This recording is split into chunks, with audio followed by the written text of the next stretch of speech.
ভাই এগুলো ভাবলেও ভাই হাসি লাগে। কিছুদিন ধরে একটা খবর দেখছি খুব ফেসবুকে ঘুরে ফিরে আসছে, মানে হাজার হাজার পোস্ট করছে বাংলাদেশিরা, কিছু কিছু বাংলাদেশিরা, যে তারা 10টা ফাইটার প্লেন কিনছে চায়না থেকে, J-17 এরকম কিছু বলছিল, চায়না থেকে পাকিস্তান বা ইতালি থেকে হয়তো কিনবে তারা।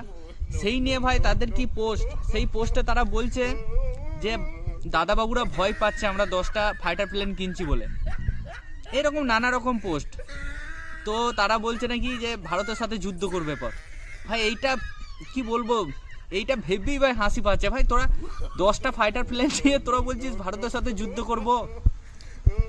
ভারতে কি কি আছে জানিস তো? মিসাইল, কি কি মিসাইল আছে জানিস তো?